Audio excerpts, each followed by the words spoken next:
हाय लोगोफोर, आं दिनै नोंसिनो मोनसे गोदान भिडिअ लानानै फैबावदों। जाय फंबाय बिनानावमोनहा देग्लाय 2020आव मेट्रिक एग्जाम लिरगोन बिसोरनि थाखाय जोबोद गोनांथार। भिडिअखौ जागायनायनिफ्राय जोबजासे नायबानो जाबाय। जुदि नोंथाङा आंनि चेनेलाव गोदानबा अन्नानै आंनि चेनेलखौ साबस्क्राइब खालाम। साबस्क्राइब खालामनो थाखाय नैबे गोजा साबस्क्राइब बटन नुखागोन, बेयाव क्लिक खालाम। बेजों लोगोसे साइडआव बेल फैबा बे बेलाव थुनानै अलाव होनानै ला, जाहाथे आंनि गोदान भिडिअखौ नोंथाङा नुनो हायो, बेनिफ्राय नोंथाङा लाब खालामनो हायो। बिदिनो आं गोबां साख्रिनि आपडेट, स्कलारशिपफोरनि आपडेट, बर'नि रावजोंनो आपडेट नोंथांमोना मोनबाय थानो हायो। थ' जों दानिया भिडिअखौ जागायदिनि। 2020आव जानो गोनां मेट्रिक आनजादनि थाखाय सेबाया गोदानै ब्लु प्रिन्ट माने कुइसन पेटार्नखौ गोदानै खालामना होबाय। थांनाय बोसोरनिफ्राय आलदासिन जागोन, बेनिखायनो मा साबजेक्टआ माबायदि फैगोन बिनि भिडिअखौ आं नोंसिनो खिन्थागोन। नोंथांमोना जागायनायनिफ्राय जोबजासे नायबानो जाबाय। जाय फंबाय बिनानावमोनहा इलेक्टिभ साबजेक्टखौ एडभान्स मेथ्स लादों बिथांमोनाबो कुइसन पेटार्ना सोलायबाय, माने ब्लु प्रिन्टआ सोलायबाय।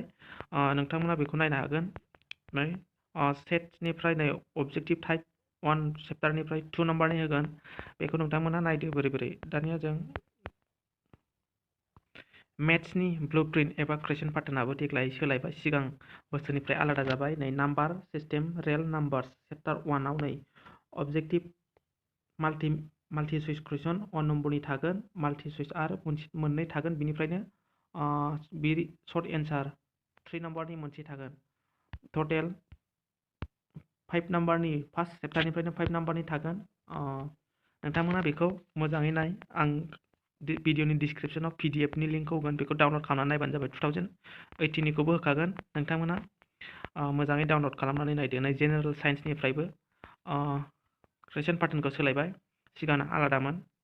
केमिकेल रिएक्सननिफ्राय नै बिरि सर्ट एन्सार 1 नम्बरनि मोनसे होगोन आरो सर्ट एन्सार 2 नम्बरनि मोनसे होगोन। बिदिनो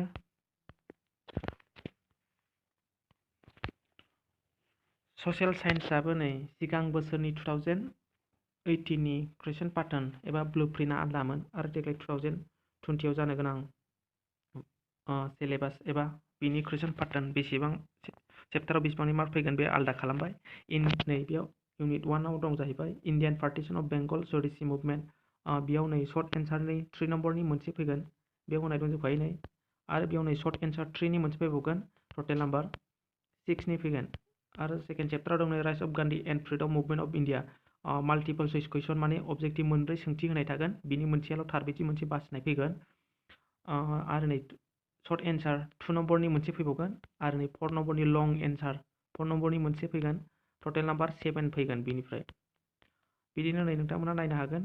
बबेहाय आं भिडिअनि डिसक्रिपसनाव PDF लिंकखौ होखागोन, नोंथांमोना डाउनलड खालामनो हागोन। दानिया सिगां बोसोरनि MIL-फोरनिया माबायदि फैगोन बिनि सोमोन्दै नायनि। जोंनि बड' MIL-आ सिगां बोसोराव जेरै फैदों बेबायदिनो फैगोन, बेयो जेबो सोलायाखै। खालि ससियेल, मेथामेटिक्स, जेनेरेल साइन्स बेफोरल' सोलायदों। बर'आ जेरै नै समाज फोसाबगिरि गुरुदेब कालिचरन ब्रह्म चेप्टार 1निफ्राय लं एन्सार 4 नम्बरनि मोनसे फैगोन, बिरि सर्ट एन्सार नै 1 नम्बरनि फैगोन, टटेल बे चेप्टारनिफ्राय 5 फैगोन। 2 इउनिटआव आखल दानायनिफ्राय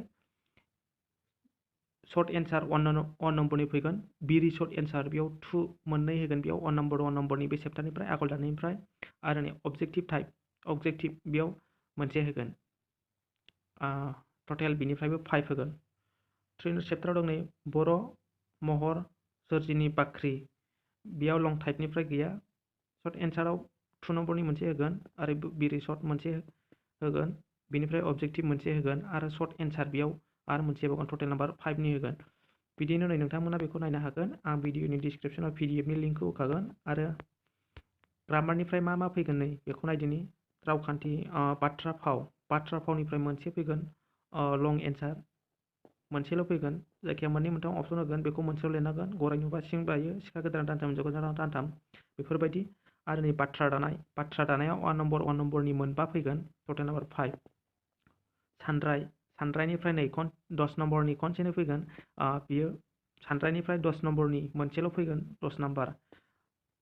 रावखान्थिनि सोंथि सर्ट लं एन्सार बेयाव 5नि मोननै फैगोन आरो 2नि मोननै, टटेल नाम्बार 14। मोनसे सोदोब फोरमायनाय उल्था सोदोब 1 नम्बरनि मोनब्रै फैगोन, 1 नम्बरनि मोनब्रै फैगोन टटेल 8 फैगोन। बेयाव नै गाहायाव होनाय दंखायो लं एन्सार 12था कुइसन फैगोन टटेल 59। सर्ट एन्सार 11था फैगोन 21 मार्क्सनि। भेरि सर्ट एन्सार 10था फैगोन 10 नम्बरनि। अबजेक्टिभआ 10नि फैगोन 10 नाम्बार। माने फंसे सोदोबजोंनो लिरनाय, मोनसे सोदोबजों लिरनाय जेन'बा बेफोरबायदिया फैगोन। आसा खालामो भिडिअखौ नोंथांमोना मोजां मोनदों। बेबायदिनो गोदान गोदान जायखिजाया आपडेट मोननो थाखाय आंनि चेनेलखौ साबस्क्राइब खालामनानै ला, लोगोसे बेल आइकनखौबो थुनानै ला, जाहाथे आं नोंसिनो बिदिनो गोदान गोदान भिडिअ एबा साख्रिफोरनि आपडेट, स्कलारशिपफोरनि आपडेट, जायखिजाया बर'नि सोमोन्दै नोंथांमोना मिथिनो हायो। अन्नानै चेनेलखौ साबस्क्राइब खालामलां, लोगोसे बेल आइकनखौबो दाबिलां। दिनैनि भिडिअ एसेनोसै। आं बे कुइसन पेटार्ननि लिंकखौ एबा ब्लु प्रिन्टनि लिंकखौ आं गाहायाव होखागोन, नोंथांमोना बेनिफ्रायबो डाउनलड खालामनानै नायनो हागोन। जुदि माबाफोर बुजियाखैबा नोंथांमोना भिडिअनि कमेन्टआव थांनानै कमेन्ट खालामनानै सोंहरनो हागोन। एसेनोसै।